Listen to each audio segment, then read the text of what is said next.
Hi, and welcome. I'm Z. And I'm Keith. And we're going to tell you about the movie that we just watched. But first, a little bit of a heads up. Some of the movies we watch deal with heavy subject matters. In order to talk about these emotionally delicate things and the heavy subject matters that we sometimes cover, we add humor and crude language to add some levity and to process our own trauma.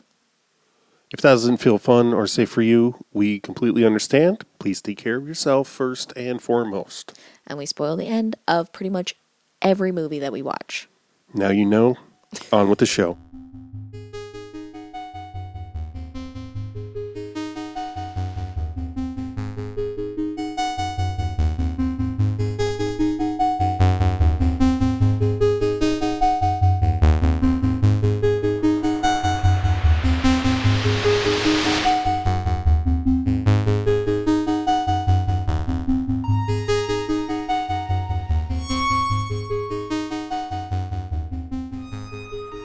Okay. Well. Is it the tape mechanism inside there? Yeah. Is the tape mechanism inside there? What? Just doing a goofy. Oh, okay. Just cracking one of my spoofs. So we just watched Amateur. Welcome to the show. It's Hartley Fest. It's Hartley Fest. Hartley Fest. We got to do, unmentionables too, but we're coming to a close. I don't like that. Well, we got another one yet. No, I know, but we did record these in a we did shorter cluster. amount of We did time than cluster usual. ourselves a little bit. Ew, it's hot. Oh no! Follow us on the things like Instagram. Instagram. Become a CMK Pod. patron. Become a patron so you can hear what we said before the movie. Mm-hmm. So fascinating.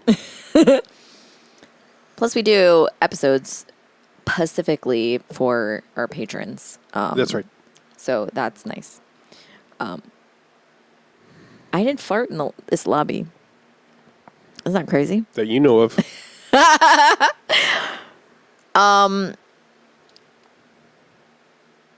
Sorry, I didn't mean to spoil it for for everyone. Yeah, great. There's no reason to be a patron now. I let down on my fart fetishes. What did you? Because you'd seen this before. Yeah, it'd been a very long time, and maybe longer than the other ones. I don't know. I remembered less about this one than I anticipated I would. And as it turns out, this is a movie that I had convinced myself was not the last third or whatever when they're in the country and in the house. Yeah. I remembered some of that, and over the years had convinced me that was a non-Hartley movie with Martin Donovan in it. Oh, interesting. And like in the last year or so, convinced myself there was a movie called Angel, which I haven't been able to find. And now I think I probably have never seen that movie. Yeah. Anyway. Yeah. It's a movie that I didn't realize that I'd seen it all over, like screenshots of it on Tumblr for a really long time. Uh-huh. And I didn't know. I thought it was like, I never realized that, or I didn't realize it wasn't it. Because I know I was like, oh, this is like Isabel Huppert or Huppert, whatever. How do you say her name? All vowels. Isabel. Isabel. Yeah. The scene where I assumed it was like a French film because she was in it. Fair. And I know that she's like French or whatever. So I was like, yeah, that's a movie I'll never see or whatever. And then that scene when in the bathtub. I love that. In the bathtub? Yeah, when Martin Donovan's in the bathtub. Oh, okay. It was around that time that the Virgin Mary began appearing to me. Pardon me? It's true. She appeared to me 3 times in 1 year. And what'd she say? She said I should not become a nun. Why? Because I'm an nymphomaniac. What? It's true. You don't look like one. Like a nymphomaniac? Yeah. How would you know? That scene, Martin Donovan in the bathtub. Mm-hmm. I told you, like, there's that, like, foot fetish site. It's just, like, every movie that has feet in it. Oh, And there's, like, that scene, him in the bathtub, like, nice. washing his feet. I was like, what the fuck? Don't ask me how. It's not what you think. It's not what you think. Whatever you're thinking, it's not it. I mean, there's also wiki feet, Yeah, that might be it. but I don't know if that's just. I don't know if it's about movies. It just includes, I think, tabloid shots of. But it's just every actor. How do you know about that? Honestly, because they make jokes about it on Freedom Oh, okay. and Comedy Bang Bang. Okay. Comedy Bang Bang. Anywho, yeah, I don't know. It's a fine film. I think it's a fine noir film. Yeah. I like the premise and the plot, but yeah, I don't know. It sort of falls flat for me, Interesting. or not flat. It's not even the right term. It's just feels a little awkward. I don't know. I felt like there was, compared to Simple Men, I felt like there was more of a aesthetic or structural cohesion. Yeah. And it felt more even as far as, I think it's hard. I think the balance of, like, I can see there were things that I found funny and I thought I knew were intended to be funny in the dialogue in this, that I imagine if you had not seen Hal Hartley's previous films, you would not. Understand. Yeah. They don't land. In the same way. Yeah. Okay. I see. I'm going to admit to something that I really liked it. I thought it was really good. But in the when you and Floto were like talking about Simple Men and how it wasn't, you didn't like it as much or whatever. I don't know. You were like, oh, I don't really think I felt so defensive and I don't know why. Yeah, I was like, oh my God, I felt so embarrassed because I was just like, don't use shit on this movie. And I'm like, they're not. Like, obviously they're not. But I was just like, and I was like, calm down. Aw. Everything's fine. No one's telling you that you're tasting. But it's so embarrassing because y'all are like absolute like Hartley stans. And Yeah. I'm just like, what do you have against? So yeah. I just wanted to admit that. I wanted That's to sweet own of up you to to that. admit. Sorry. It's okay. It's so silly. I think this is a thing where it could be, I see it as like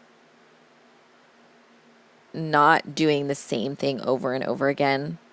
For him as Yeah. a filmmaker, you mean? Yeah.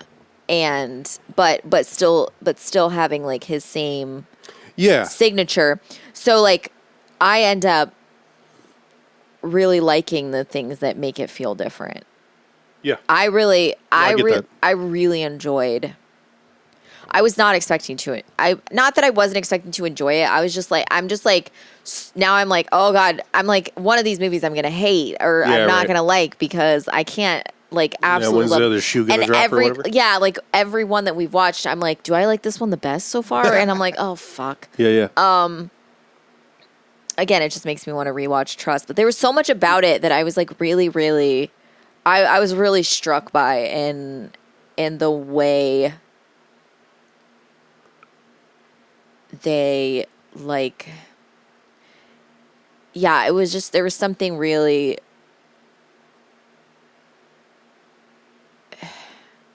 it sounds silly, like almost powerful about it. Like the way that, Martin Donovan's character, he wakes up and you have this like idea of him being sort of like an innocent victim.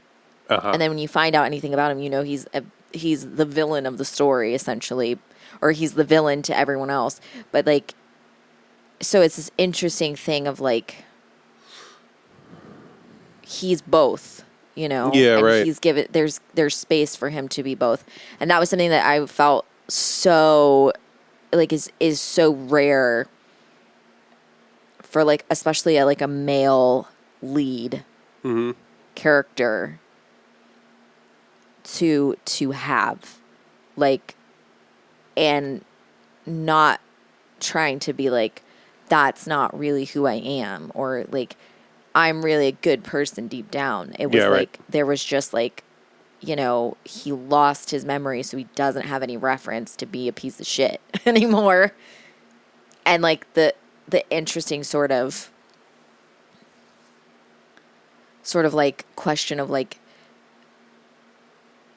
nature. It's almost like nature versus nurture. Like if he didn't remember any of these things, if he didn't have any connection to that like villainy, then is he a good person? You know, it's like, it was so interesting. And the way, Are men born evil, or they? or do they become evil? Right. And I really, really, really loved, like, this was something I think that I wouldn't have liked it as much, or it wouldn't have like struck me, that like when Isabel and Sophia meet up, like they both sort of instinctively protect Sophia. Like Martin Donovan does as well, even though he doesn't really know who she is, and he's been a villain to her like her whole life essentially. But like there's a scene where, like, you know, he's not doing anything bad to Sophia, the character, but she's still afraid of him because she has all this reference of him being a really horrible person. Yeah. And Isabel like instinctively protects Sophia, and like Sophia will like stand behind her and like all this stuff. And I really loved that she essentially didn't choose him over her. Right. Like it didn't become a rivalry, or they're not suspicious of each other. Yeah. even. But also like he knows that Sophia's afraid of him. Right. And so it's like, but like Isabel takes care of Sophia. Right. And like there was like a like almost like an instant bond between the two of them. And and I loved that because there's no rivalry. There's no fighting over something. So even, you know, she's like, you're wearing my clothes, and she's like, oh, sorry. And she's like, they look good on you. And that's it. That's the only like almost tension that they even have. And yeah, there's no rivalry. There's no jealousy. This is something also that in The Unbelievable Truth, like Pearl and Audrey. Audrey, yeah. They're they don't have any rivalry. Like they don't have, you know, they're just friends. And like I loved the scene where they were on the bike. That was like such a sweet scene. I absolutely loved that scene. And this is something that's like, it's like and again, in Simple Men, like the two women do not see each other as rivals. Right. There's no interaction as if they're rivals, and they're usually like, as far as you know, in Simple Men, they don't have a history. Right. And she's still like taking care of her, and she's like, you can sleep on my couch and like all this shit. Yeah. And so like it's something that like you don't get to see in movies. And even in Trust, when like the mom tries to pit her daughters against each other and it doesn't work. Yeah. Like shit like that. Like I feel like that's such a powerful thing, especially from like a male written, male directed film. Like that's so, it's right. very, and it's not, yeah. And it's almost background in that, or it's not background, but it's not like this is a movie about two women. Right. It's not, it's never, it's like, it's almost like it's not even conceived that they would be angry with each other. Like, why would they? There's no reason for that. Right. There's no, and it's so rare to allow two women. Like, I was thinking, like, I'm like, I don't necessarily know that they pass the Bechdel test because they, Sure. but there is that one scene where they're having a conversation and they, she's talking about being afraid of a man, but like that's the only reference. Which movie are we talking about? Sorry. Amateur. Okay. Thank you. When Isabel takes Sophia to bed, which sounds much more Hey-o. sexual than it is, and Sophia's laying down, Yeah. and Isabel's kind of like, Oh, I'm comforting not her. afraid of death. I'm afraid of pain. That one? Yeah, like that scene, like, but it starts out with her talking about how like Jacques or whatever is gonna kill her or something like that. Are you sure you don't want to go to the police? They'll only send me back to Holland and Mr. Jacques will have me killed when I get there. Who is Mr. Jacques? It doesn't matter. I know a place not far from here where you can hide for a while. You'll be safe. I wish they'd just kill me. Don't talk like that. I'm not afraid of dying.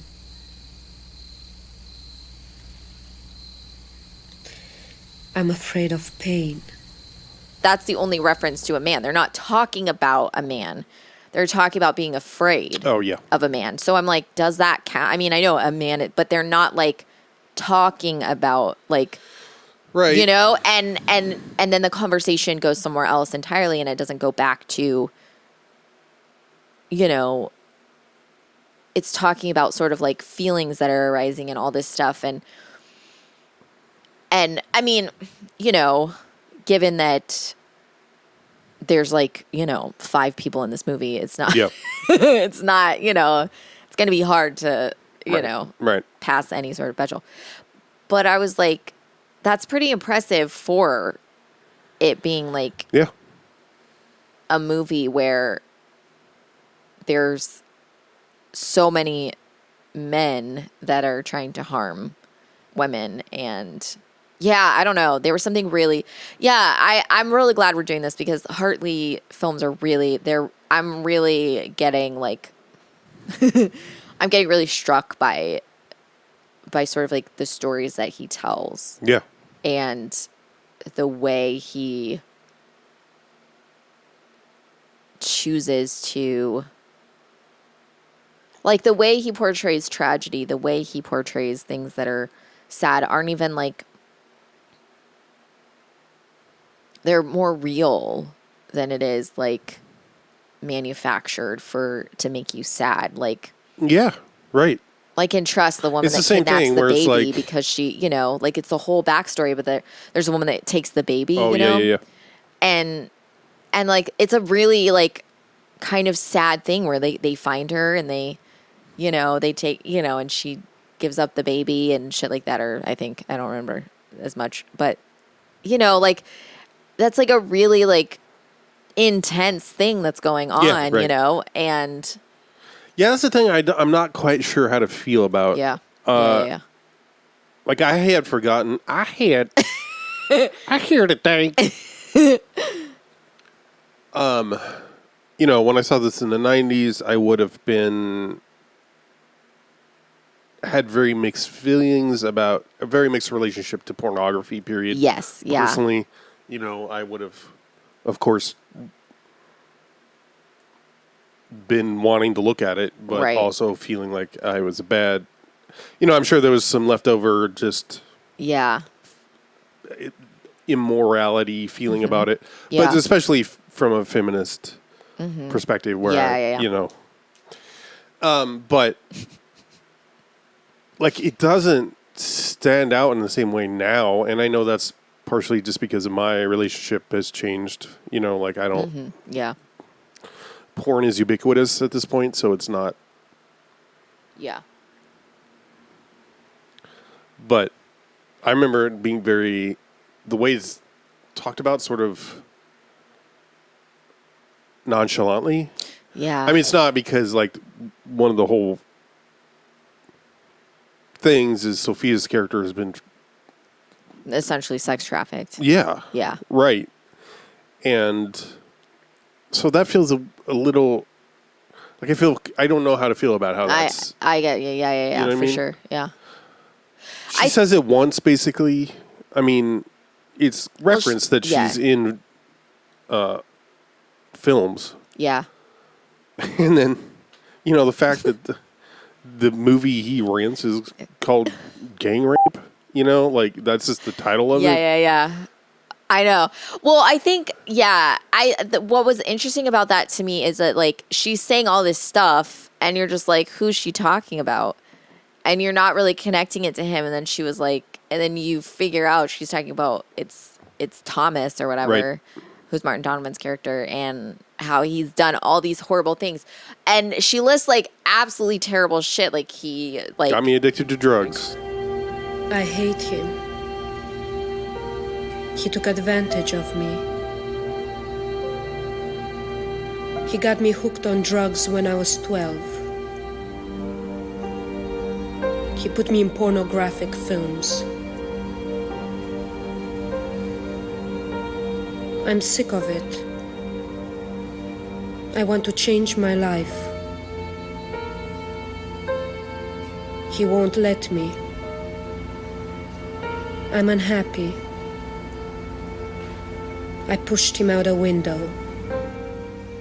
like all of this shit, and you're just like, what? And I think it's like, I took it to be like, they're literally listing, or he's literally listing like the worst things that can happen to a person. Yeah. And it's interesting how I don't know. I think what struck me about it is that, like,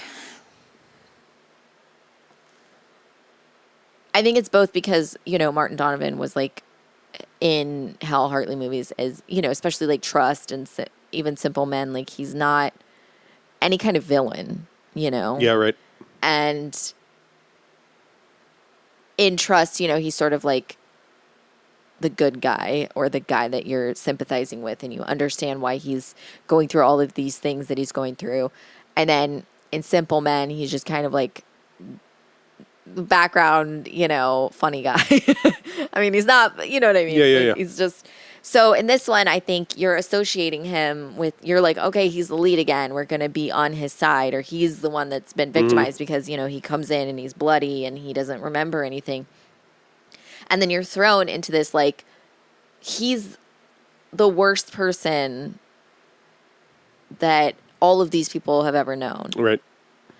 And I think I took it as, like, they're showing you, and he's seeing, like, this film is, like, essentially, like, a film he made. Like, that's what you're supposed to, gang rape? I don't know what you mean. Gang rape. Oh. Is, like, is, like, a film that the Thomas character, like, made, or, like, forced her to do, or whatever the fuck. And, like, you're supposed, and you're seeing this sort of, like, presented to you. And I think what struck me is, like, it's that thing of, like, when people are like, oh, my friend, when someone's like, this person did something terrible to me, and people are like, well, he's always been nice to me. Yeah, right. It was, I think why it struck me is that it was like, you can be both of those things. You can be the love of someone's life, and you can be a monster to someone else. It literally depends on how you treat people. Like, and that was just like, I don't know. I think that how kind of like they talk about it and stuff, it makes you feel like you're like, oh, they're just listing terrible things, but it's because it's like asking you essentially, like, would you hold someone responsible for these actions? Yeah, you right. know? And so it was just, I don't know. I think that's why it really struck something in me, because you're always sort of, when men victimize women, you're always sort of left with like, well, he was always nice to me, or they've never been that way to me. But it's like, and why, like, Isabel protecting Sophia meant so much, because it's like, oh, she's not saying that she doesn't believe her. She's not saying, but she's also not saying like, you need to tell me everything so I believe you, or she's just like, she's afraid of you. I'll stand Or even between telling you. her to like, yeah. you gotta let it go because he's Right. different now. Yeah. Like there's no. He does that, but yeah. she doesn't do that for him. Well, I don't know. Does he do that? I think he's just saying like, I don't know. He's like, you have to tell me what I did, or else I'm not going to know what the That's fuck fair. I did. Yeah, you know, you may be right. He may not. Yeah. And he's just like, and she's like, well, you've done horrible things. And he's like, okay, I don't know what they are, you know? And he's always like, I don't, and I think there's also that sort of like, you know, I mean, maybe this is not what was intended, but there is sort of that thing where like sometimes from a person's perspective, they don't know that they've done these. They don't see these things as terrible. Yeah. So they're like, what was bad with what I, like, how did I treat you so bad, you know? I now that we're talking about it too, I relate to it. The sort of original sin that comes comes with things like, in this case, I'm thinking of masculinity. Mm-hmm. Yeah. And like, you know, like this is something you have to figure out. This was my path, and I think it's the path a lot of AMAB folks go down if they end up in a similar place of trying to be feminist or trying to be, you know, counter all the horrible isms, you know. Yeah, for sure. But yeah, there's a sense of like, I definitely struggled with this for like a very long time. I'm not saying I'm out of it either, but like, you know, it's hard to remember sometimes, or not hard to remember. Sometimes I forget that just my presence in a place puts people on alert. Right. Yeah. And where's I going with it? And you know, it's not the same, but it's a similar thing of like, I don't know what I did. You know, like eventually, in my case anyway, I'm like, okay, well, it's not really about me. Mm-hmm. It's about the past. Right. Yeah. And even if the people, you know, the people outside of me who are not,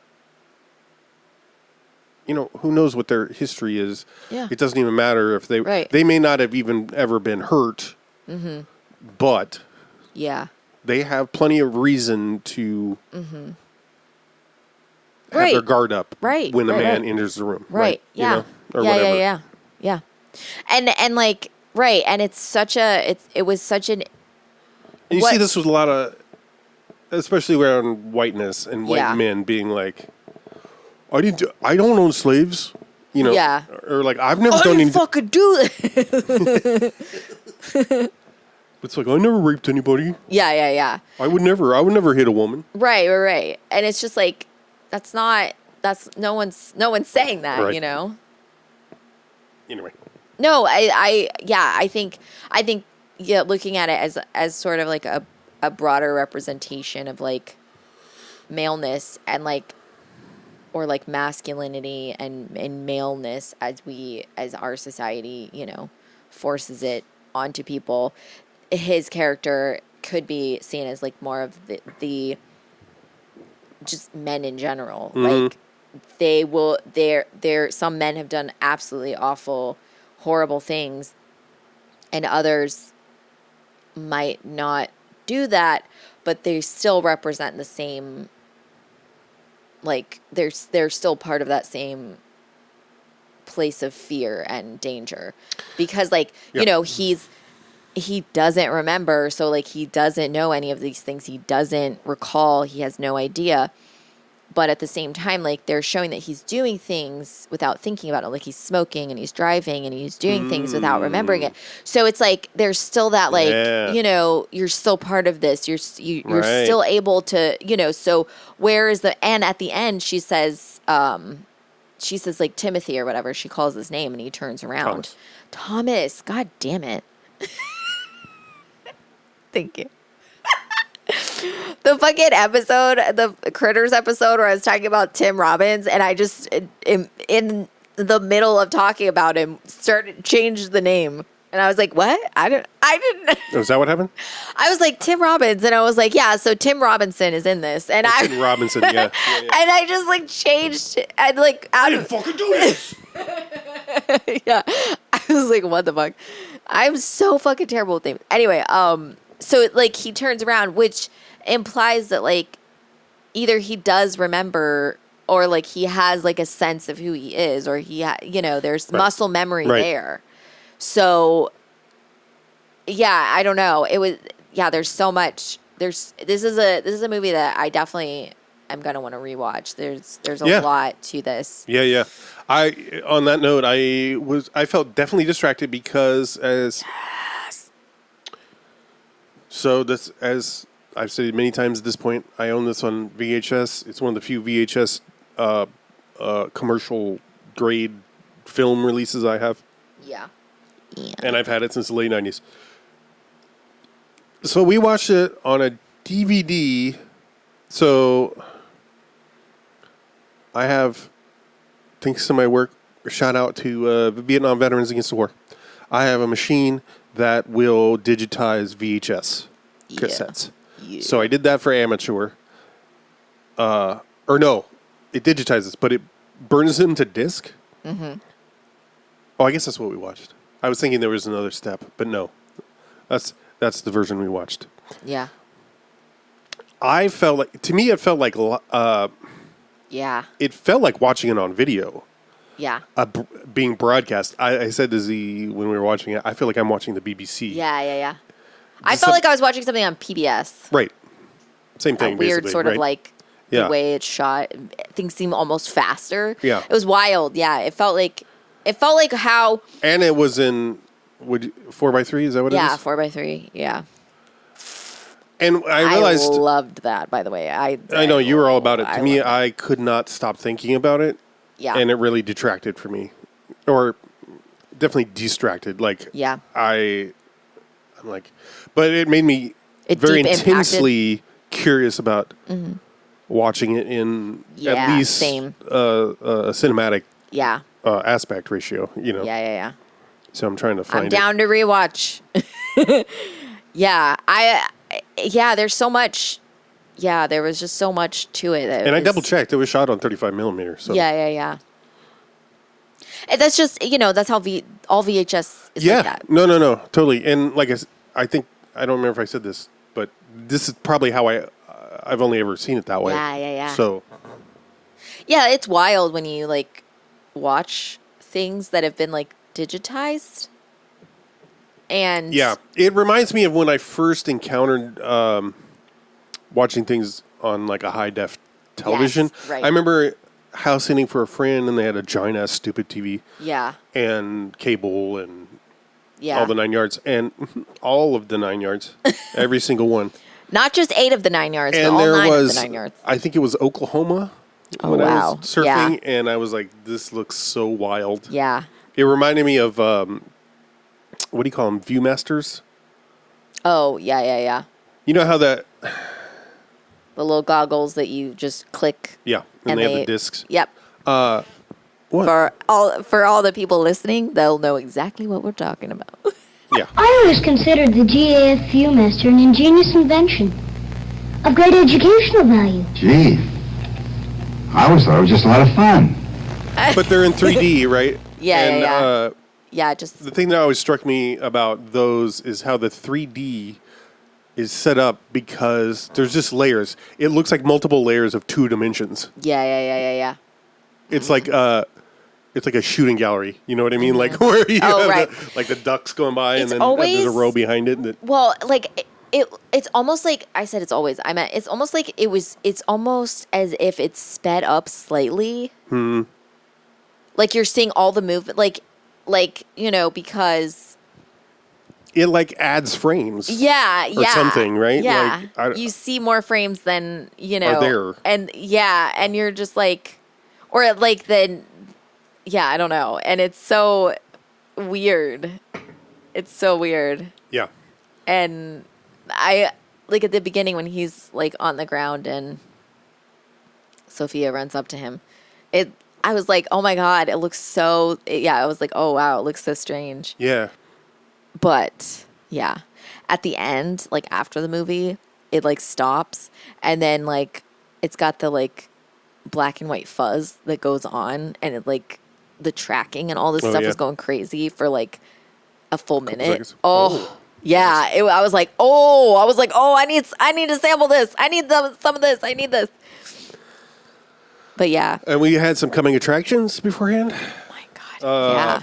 Persuasion looks so oppressively tedious. Baji on the beach or whatever. Oh yeah, Baji on the beach. Oh fuck, I don't even remember what the third one was. Third one was. Oh man, it was. Oh, Living in Oblivion. Yeah, that's right. Yeah. Which I want to watch. I remember when that came out. Yeah. I'm so surprised. I mean, I know that I've seen Trust, but I saw Trust after I'd moved to Vegas. I'm so surprised I've never seen any Hartley films that I know of, like, just on cable. Like, because I used to see, like, all the, like, indie 90s shit all over HBO and shit like that when I was a teenager, and I would spend the night at my sister's house. So I saw shit like, I saw, oh God, what's the Parker Posey one? House of Yes. Walking and Talking, is that what it is? Like all these, Caminando y mirando para no hacer hoyo. Yes, exactly. And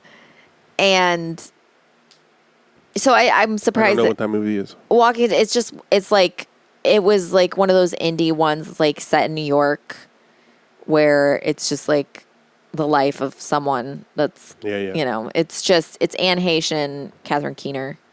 Oh wow. Right? That's who was in Living in Oblivion. Yeah. And it's them being best friends and like how one of them gets engaged and their life sort of changes. And it's got the guy from, he's in Living in Oblivion, but he was in, The blonde dude? no, he was in, oh God, what's the movie that we watched? You Don't Always Have to Be a Good Boy. Men Don't Leave. Men Don't Leave. He was the guy that had them steal VCRs. Oh yeah. He's in it. That guy. Yeah. Like, it's just, yeah, it's all, he was like, so he was in everything, and then he was in every independent film in the 90s. But yeah, I'm so surprised that I haven't seen, I mean, maybe I've seen some of Flirt or something like that. I'm kind of looking forward to seeing it and afraid to see it. Yeah. But yeah, we'll see. I bet I have seen it and just forgot. You haven't seen Flirt? I think that I haven't, but now I'm like, well, I probably did. Yeah. And just forgot. Yeah. I want to watch all the... I forgot they were set in different cities around the world, the three stories, or I didn't... If I knew that, I was just looking at the synopsis yesterday or whatever. Mm-hmm. And the three stories are set in... One's in New York, one's in Berlin, one's in Tokyo. Okay. And then I'm like, oh, well, I do remember watching a movie, and it was like an anthology, and like one of the stories is...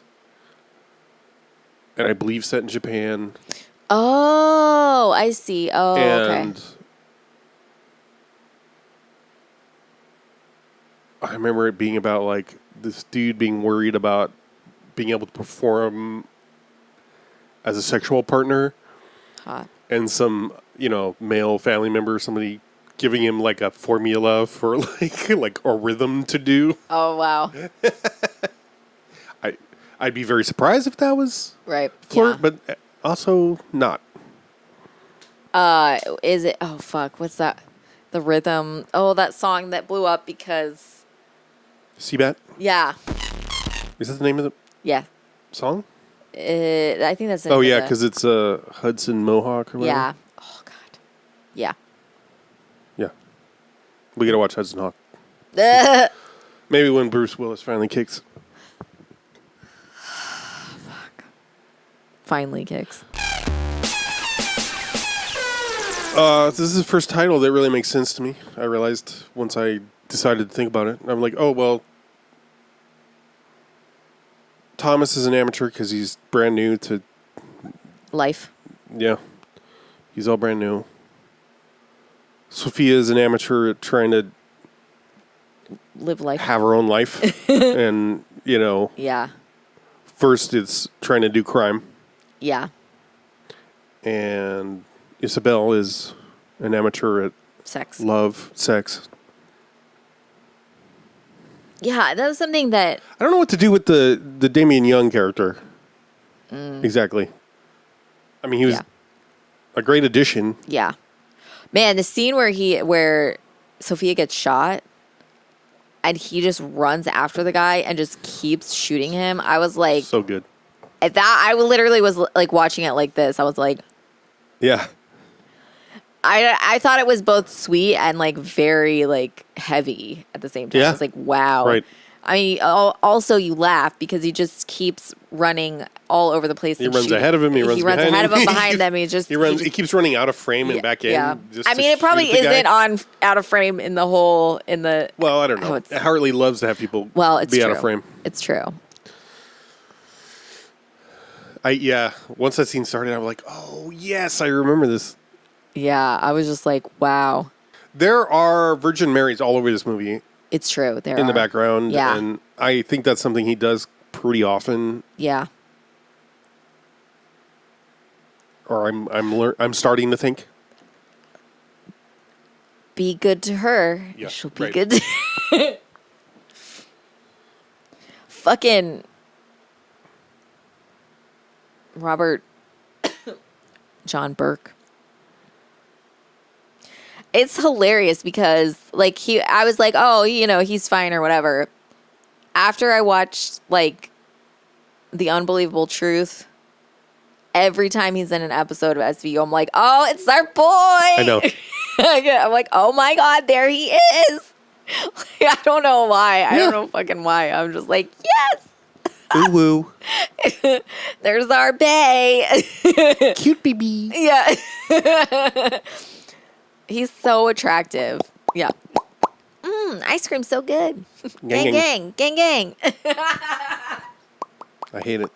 I Yeah. don't understand it. I fear it. It is. She's just doing the sound effects I for know. things people send, and she gets money when they do that. So, yeah. Yeah, none whatever. of what you said makes sense to me. So She gets I money don't when. want to understand it. It's fair. That's fair. Get that shit away from me. It should be banned in schools. Oh well. So I like this. Yeah. Again, I definitely want to rewatch it Yep. in its original aspect ratio. Yes. Because that's one thing that it also feels very cramped. Yeah, that was the only thing that I wish that I could see it on VHS in the original aspect ratio. Hal Hartley, if you're out there, can you make that? If you're listening. Well, if I get a DVD copy of it, I can reverse. Yes. Put it onto a VHS. God, please. And then we'll get you one of those old combo TV VCRs and then have it in your room on continuous loop. Oh my God. I would love that. I would absolutely You love would. that. I know. I would. I know. I'll paint it pink even. I know that. Oh, you L word me. I lesbian you. Okay, Scott Pilgrim. That's what he says. They're like L word, and he's like lesbian. Mm-hmm.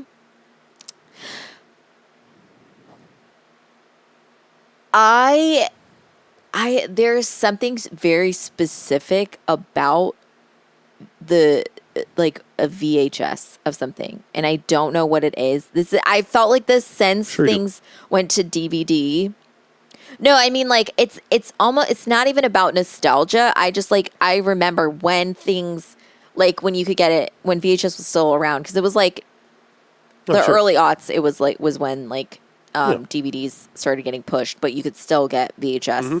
of things, and there was still like a lot of A lot of production. overlap. Yeah, and so I remember having things Years. on both formats, and I'd be like, okay, DVD is cool because you get like the full aspect ratio, Right. But I was like, there's something in the way that a VHS looks in, but it's specifically like in like how like the light shines in their eyes or something. Like the lighting has a specific look in a VHS copy of something that just cannot be duplicated any other way. And I think it's like specifically shot on film and then like Transferred to VHS. Yep. Like, I don't think it's something where it's like, oh, if you just filmed something in digital and put it on VHS, it would look the same. I think it's specifically like how film captures it and then putting it on VHS. And I mean, you know, maybe I'm wrong about that, but like, yeah, there's just something very specific about how VHS looks that because I remember like seeing like, you know, like the TV versions of stuff and they have such a different look than like the digitized versions of things now. And I'm not saying that like I don't like the digitized. It's just like there's such a specific thing that like immediately when it was switching, I was like, oh, but it lacks that little thing, that little special thing. And I've always felt that way since, you know, I remember like, you're going to laugh but like specifically the one that I remember watching was Fight Club. And I remember how it looked like on TV, like watching it looked so much more interesting than when you would watch it on like DVD, and it would be super crisp and super clear and there was no interference and it was digitally split, you know, and you're like, oh. And I remember I can imagine that for a film like that in particular because it's very dark and dingy. Right. And that's it's kind of like the especially the first Matrix, like yes, that's another one. Yeah. It being on VHS, it's like, oh, and you got that for me on VHS. Oh, did I? Oh, yeah. I haven't. Did I dub it? No, not yet. But yeah, it's like there's something about it that it just feels so, and that's part of why I was so excited. I think about like hearing things over the radio. Yeah. And I know it's about how they broadcast and the fact that stereo versus mono, and I only vaguely have an idea about it, but like it always like with the static and like it feels deeper, like it has a depth than any other recorded, other playback method. I don't. And also there's something about like making a mixtape from like the radio. Oh yeah. That like a burned CD is like great and everything, but like there's something like when you get the like clips of like, you know, like I remember I had this one and I had these like 3 specific songs that I would just like rewind and play over and over and over again. And like, I think they were like in the middle of the tape or something like that. And so I would like try to get, and it was like, I hit record and it did the thing like whenever that, like, I don't remember which song it was. I know one of them was Take a Picture by Filter, and then one of them was Letting the Cable Sleep by Bush. And it was like, and then there was another one I don't remember. But when I pushed the record, it like, I went slow or I didn't get it. And it was like, you know, like ramp up. And so it's like when it switches to the other one, it's like, and like it's shit like that where like you don't like, even when it's like you manufacture that sound, it's like it gives you a nostalgia, but like actually hearing when there's nothing like that. And the like the crackle of like the radio and all that shit, like there's something so specific where this is why I've like gotten really into like, or this is sort of like why I've always sort of preached the whole like perfection is boring, because like if things are too clean and crisp, I cannot relate to them. I don't care about them. Right. And so, yeah. any technology, you know, like Yeah. it should be, you should push its bounds. Like, so if I know that what's seemingly driving, you know, the market or the innovation or the industry as far as like sound and video is getting highest resolution, Yeah. highest fidelity, Right. all that kind of shit. But yeah, well, as far as artists go, that's boring. Yeah. I mean, it's great if you have access to that and you're like, okay, well, I don't have to worry about. Yeah. I don't have to do a bunch of shit to capture the sound how I want it. Yeah. If I can just record it straight, great. But that then should give you room to do other things, Yeah. to fuck with Right. the bounds, whatever. Who cares? Obviously, I care. Illini cares. I was going to say something else about it. Oh, yeah, I remember. This is just an anecdote, really. There's a composer and sort of musicologist, I guess, named Barry Truax. And, well, I have no idea. I have not paid attention to his career since this event when I was in college. Yeah. I had heard his name before because, anyway, he's Canadian, I think, and last I heard was taught at Simon Fraser, which is in, I think, Vancouver, Yeah. British Columbia. Anyway, he was part of a group of artists that did, like, in the 70s in particular, and maybe the 80s, a lot of sort of research and experimentation with, like, cityscapes and how sound affects that, and like they did a lot of stuff like advocated for like things like water features that like absorb traffic sounds, you know, like if you're on the other side from them, you know, like it's indistinguishable, or it kind of just Oh, wow. things like that. And I remember there was a period where I would invite people, and I think this came from him, the idea of you just do a silent soundscape walk where you just walk, you intentionally decide that you're going to be silent and you're going to walk around your city, your locality, whatever, Yeah. and pay attention to the sound. Interesting. And, you know, you can make notes and do whatever you want with it, but it's like an active listening exercise, but, you know, purposely putting yourself in different environments so you understand. Yeah. You get the idea is to give yourself you know, like pull yourself out of yourself and, you know, maybe get a more bird's eye perspective of, you know, a snapshot of how sound works in your area. Yeah. And I did those. I led folks on a couple of those.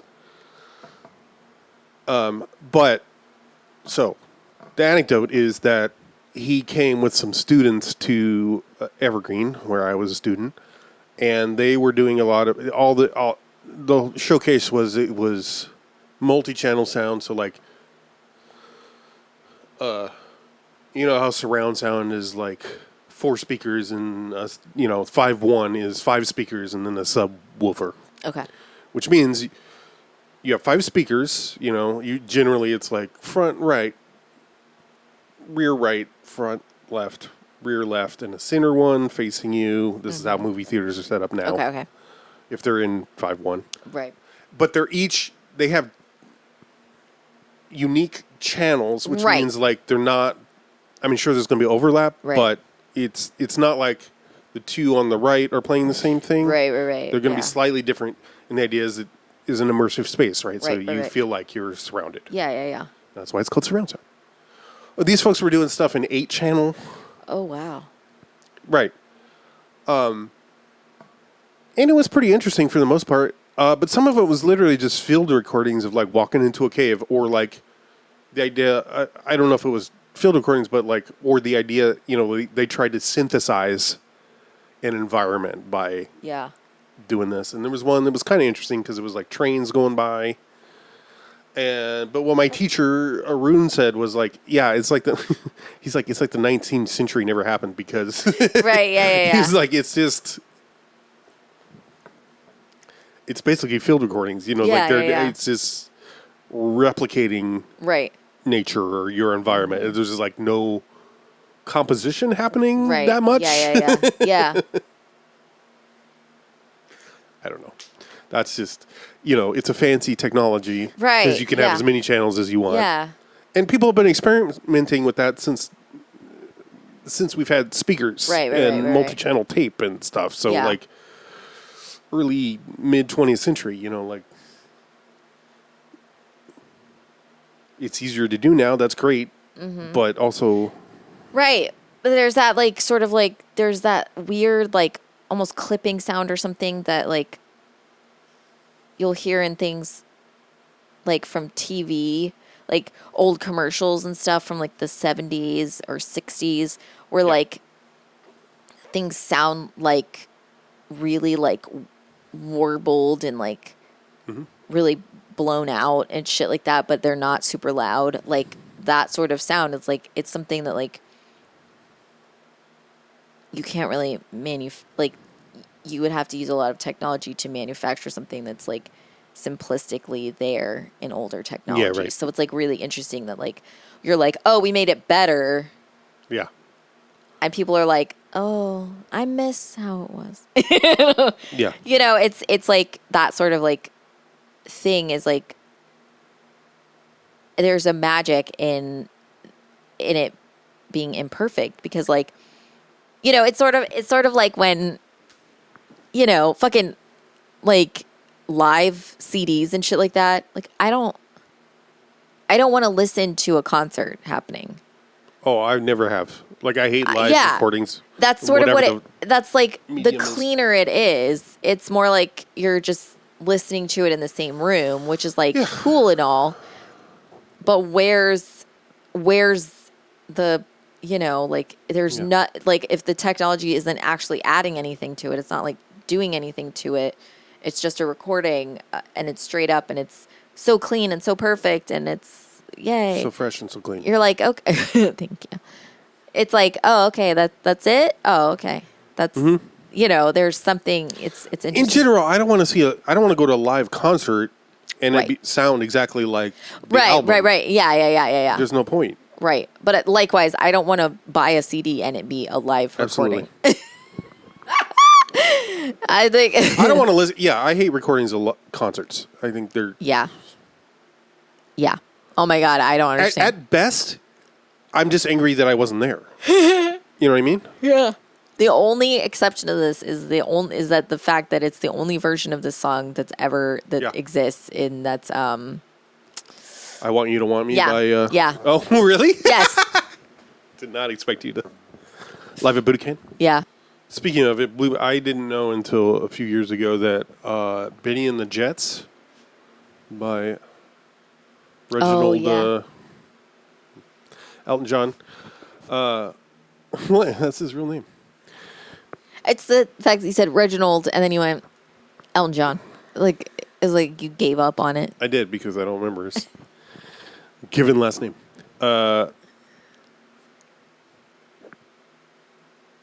Oh, yeah, Benny and the Jets. Not recorded live. That's something they did in the studio to try to make it, Oh to yeah, spice that's it right. up. That's hilarious. Okay, I know what the answer is, but I want you to say why would you recommend? No, No, I'm just kidding. Yeah. calm down. I wonder, I'm curious if what someone who's not a Hartley fanatic Yeah. would think if they've not seen any other Hartley movies. Yeah, for sure. My guess is it doesn't offer a whole lot. I mean, I could see it opening up doors, you know, for Yeah. you if you've never seen anything like Yeah. it or, you know, but again, I wonder. Yeah.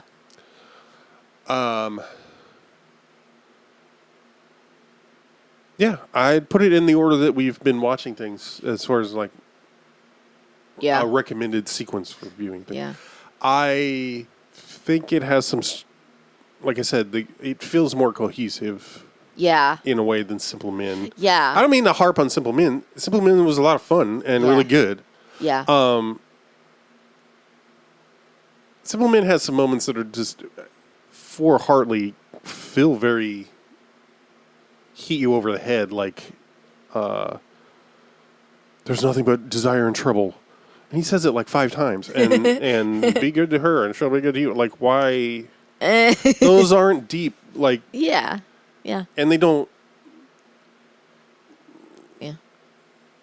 They aren't deep messages that, like, Yeah.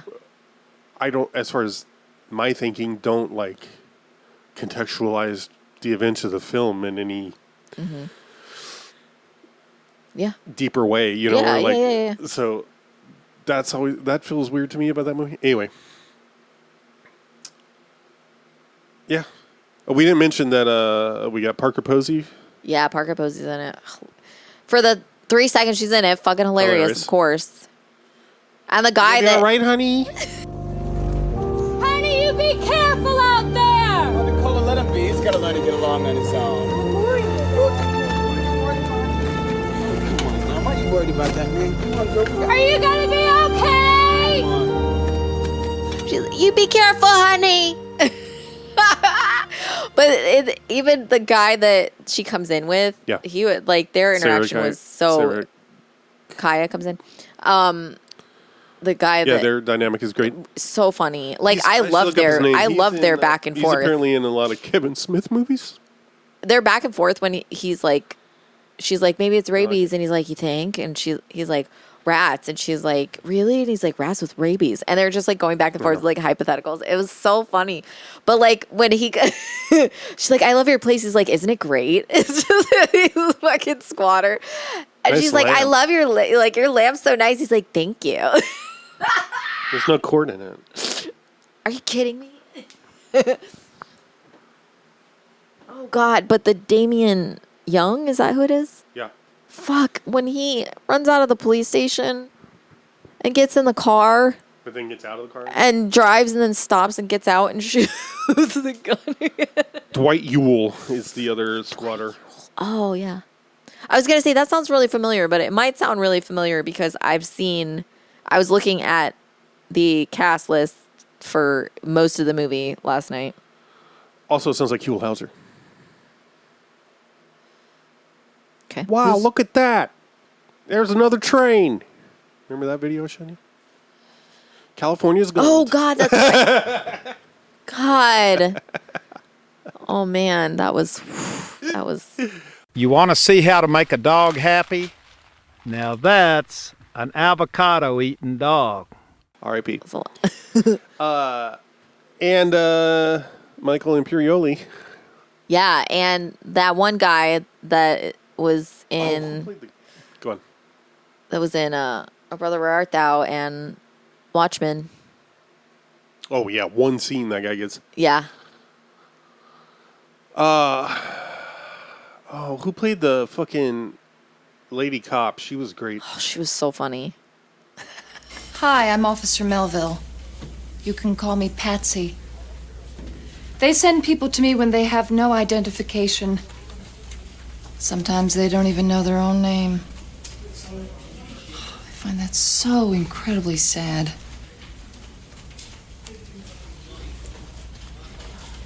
Do you understand me?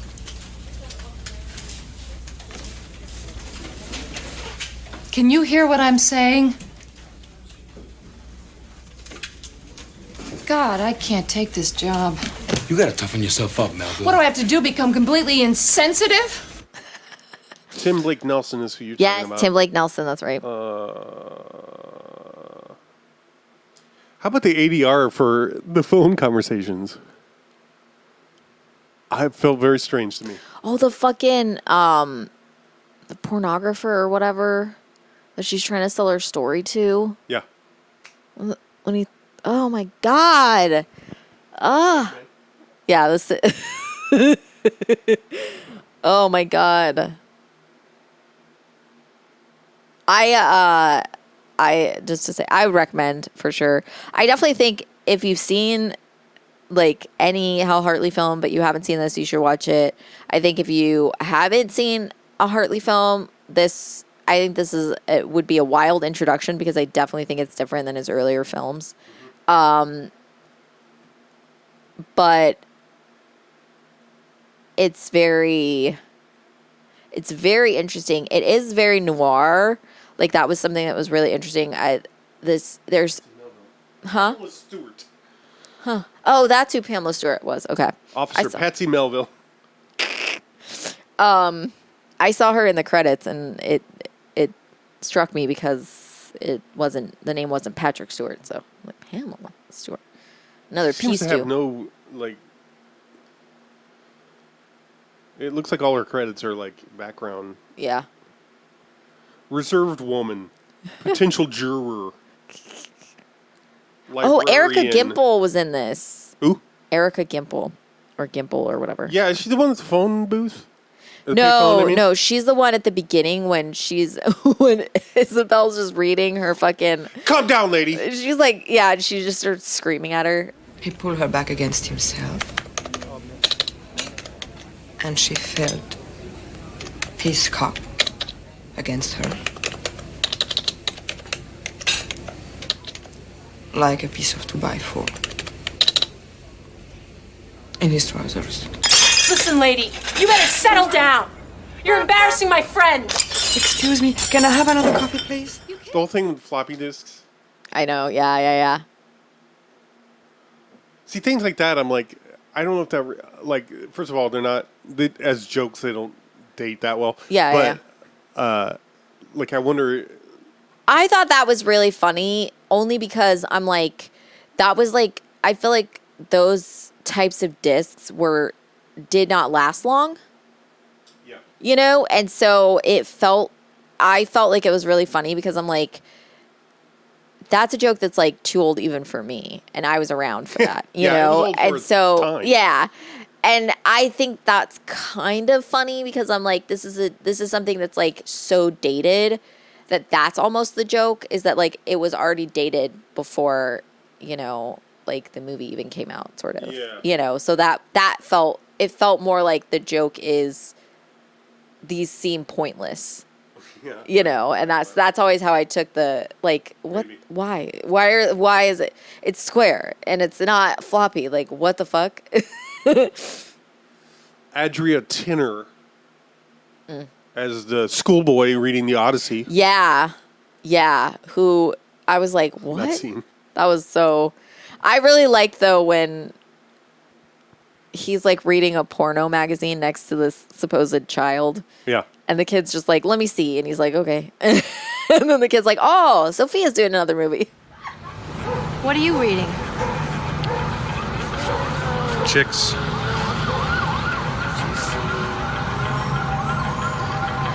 Do you find those women attractive? I prefer girls my own age. That's understandable. Do all women have hair between their legs like this? Yeah, I guess most. There's a woman on page 22 who doesn't. Yeah. That was I thought that was funny. She's on 3 episodes of Mad Men. Wow.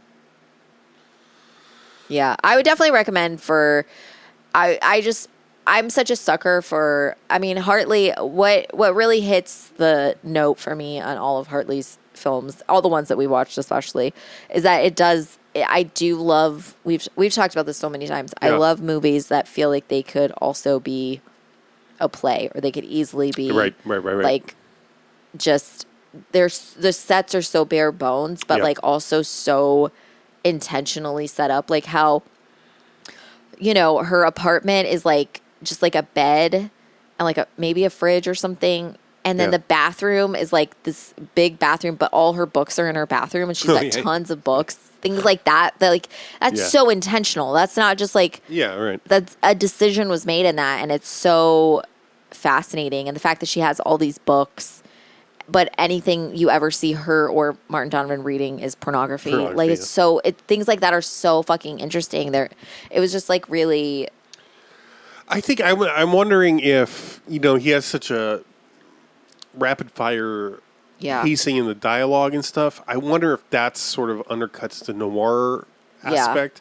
Because I was thinking, like, you know, one of the first things I thought while watching it is like, oh, well, we don't get an example of Thomas before. Yeah. So it's hard to imagine. Yeah. And I think that's intentional. Yes, and I think that's, correct. you know, that's fine. But you also, we don't get a whole lot of time before it's sort of revealed who he was before. Yeah. And so I kind of wish there was that, if the ambiguity was extended, you know, or at least the nature of his awfulness. You know what I mean? Like,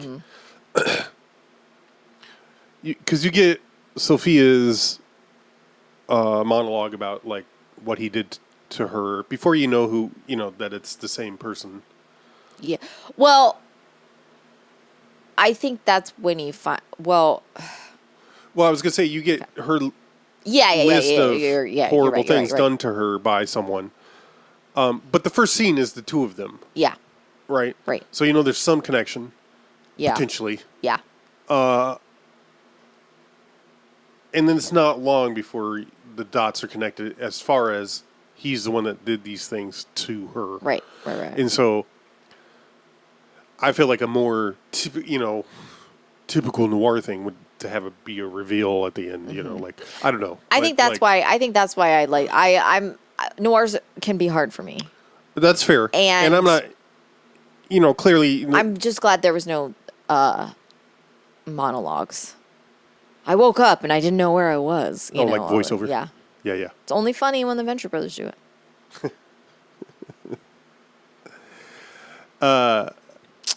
Yeah, and, if it's the 90s and you're doing a noir, yeah.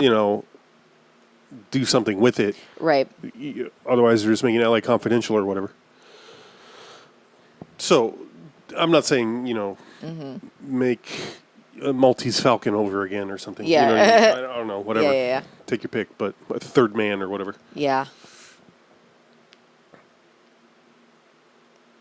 Oh, what's the one where I want to report murder? My Own. That's a great one. And Double Indemnity. Or Double Jeopardy. Double Indemnity. Double your money. Double mint fun. Double your pleasure. Twins. Oh.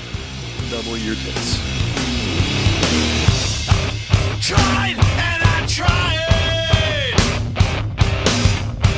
to burn down this town. Turns out I'm an amateur in everything. I can't come down. Burn your body. Erase your name. Burn your body.